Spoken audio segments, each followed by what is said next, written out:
Guy, just when I thought I had to wear the uniform, you're now going hip hop on me today.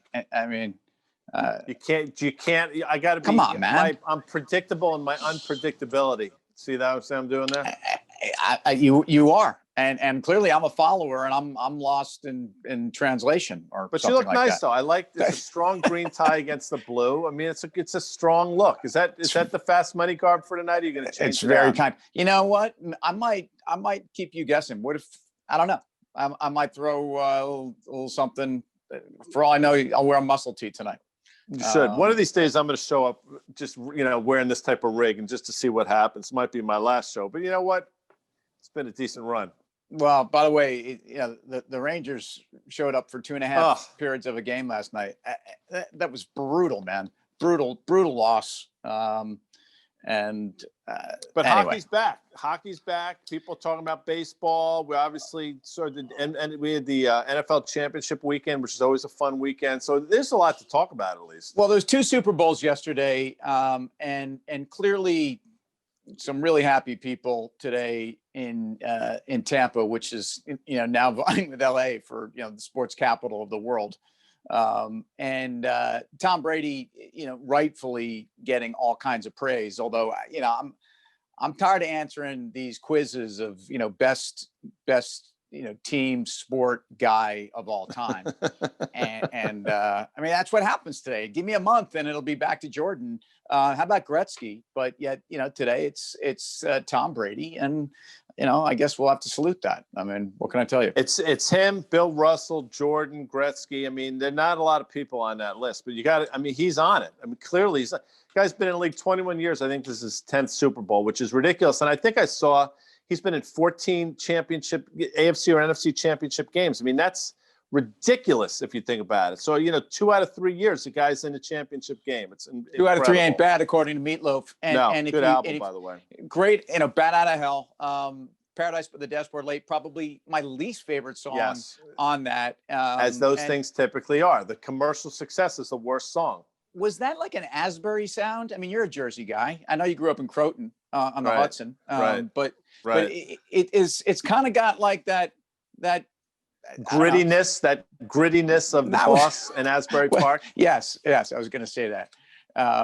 But I don't know I don't know where Meatloaf is from, to be honest with you. But that album came out of nowhere, and you remember that song. It is a shitty song, pardon my French, but the Phil Rizzuto portion of it is what captivated everybody. Dude, I mean that was genius, because that was Meatloaf's version of the Run DMC sample for Smitty. I mean, it brought people into that song that might not have been there. Anyway, so speaking of bringing people back to football here for a second, that obviously plenty of debate over whether the Packers coach should have kicked that field goal or went for the touchdown. It seems to me either way he had to score a touchdown. Why not go for it there? Still hope to get the ball back. Either way, I don't and you've got him pinned. Got him pinned. I don't know, man. I don't know either. It doesn't make any sense. And people will point to that and say that's why they lost the game. But what a lot of people won't talk about is right before the half, when Tampa Bay was about to punt, then Green Bay calls a timeout. Tampa says, you know what, maybe we're going to go for it. 4th and 2, I think they were on their 48-yard line, and they throw a touchdown pass. How that guy gets behind the D-back there to score a touchdown in that situation is ridiculous. That was the game right there. Now, I understand that Rodgers, not running in the end zone or, going for a field goal on 4th down there is what is the headline. But the real story is that game was lost to me right before halftime. But that's that's what makes markets. What makes markets, and no one's paying me to drop the X's and the O's. But that game theory, watch what I'm doing here. That game theory is nothing compared to what's going on with GameStop.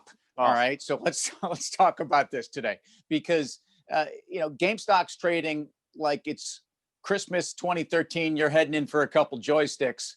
This is how you played the internet, was through hardware, not software, not ensemble games. And it's crazy. And obviously, though, I think we're not talking about GameStop because they've suddenly reinvented their business. We're talking about this entire space of short squeezes across the board and taking broken companies and figuring out where a 20 to 60% short interest is a recipe for speculation. And apparently it is. Broken companies are there to be bought. Yeah, and you wonder, I mean, again, not that it matters, because if you make a money on a stock, whether you understand it intuitively or if you've never heard of it and they're just 3 or 4 letters, it doesn't matter because that money shows up in your bank account. But I would dare say that more than half the people that have taken advantage of this move probably couldn't talk about GameStop from to your point, game theory. And that's okay, I guess. In this environment, it doesn't matter because people seem to be making money hand over fist. My concern is, this doesn't end well, not only for GameStop, but the broader market in general.